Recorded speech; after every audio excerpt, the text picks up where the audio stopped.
Good day, boys and girls. Welcome. This is Poetic, and in this video, I'm going to be showing you a lot of interesting stuff. So, I hope you're doing great, and if you're not, I hope you're like that bomb by the end of this video, looking so alive and explosive. Okay, so what I'm going to be doing in this video is a vehicle review. I'm going to be testing out the functionalities of the vehicles. I'm going to be testing out the realism. I'm also going to be testing out the structure and the execution of these features that have been introduced into the game. So without further ado, why don't you stick around for this epic intro.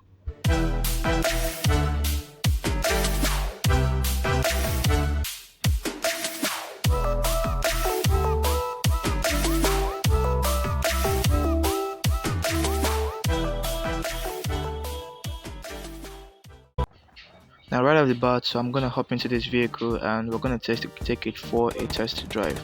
Now during this test drive, I noticed the first feature which I will be reviewing, which is defined edges. Now almost everything I've come across with in the game is actually well defined in terms of their structures and their surroundings, meaning that while you're driving, in this instance, your vehicle isn't going to be driving over a lot of things except for grass, which is the only thing that I noticed that it gets into your vehicle, and water as well.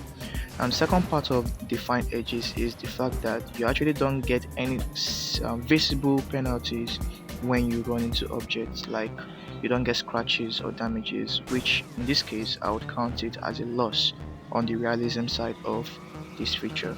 But other than that, it is a good feature. Now this brings us to the second feature, which is one of the main things that actually draws attention to this game in terms of its vehicles, which is the opening doors. Now the opening doors are actually very lovely in my opinion. I actually like the mechanism. I also like the realism in the fact that it doesn't fully open unless you step out of the way, just like this. Now there's a second function to the door that I don't think most people have thought about, but I have been questioning: can these doors come off? And after testing it, yes, it can. The doors come off after 10 or 15 rounds at most, and in that case, in a real world situation or in-game combat situation, these doors can only serve as a temporary shield for you. Although it being a shield is not very functional in close range or close combat, it can only serve best in long combat or long range combat, and this is tested out in this video, where you can just watch it for a few more seconds and you will see just what I mean.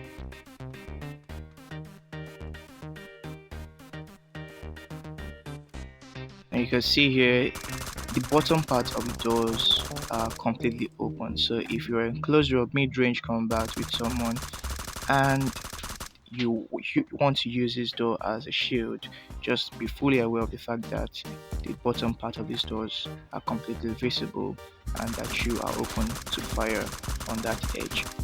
Although from a long range perspective, which I'll be showing you now, you can see that staying under this door, going prone under the door from a long range perspective is actually to your advantage, considering the fact that it's gonna eat some bullets for you. I mean, at least 10-15 rounds would not touch you if you are covered or staying in that area of the doors. So this is a very important thing to keep in mind in your close range combat if you find yourself in a situation like that. Now, my personal qualms with the opening door feature is the fact that the doors disappear after they come off. Now that is a loser on the realism side of this. It's very functional, it's very useful, the structure, the execution is top 10, but the realism on it is very low, considering the fact that the doors disappear. Now before we jump into the third feature that I'll be reviewing, it's also noteworthy to mention the fact that vehicles are actually very easy to maneuver and control. So the drive mechanism, the movement, steering, and acceleration and braking system is top notch. At number 3, we have additional storage in the form of a trunk.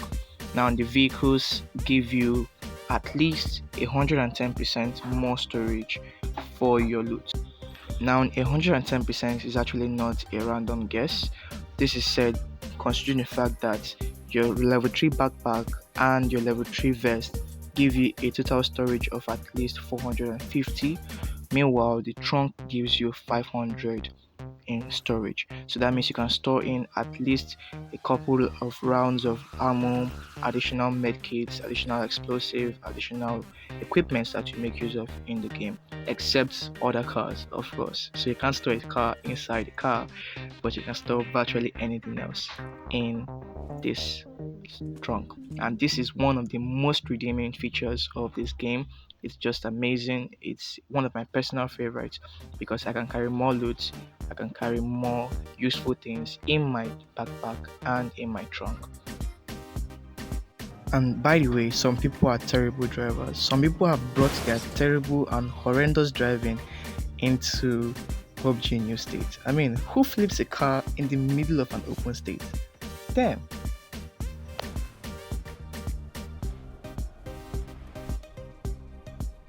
Now, another interesting thing and very important to take note of is the fact that different vehicles have different storage sizes.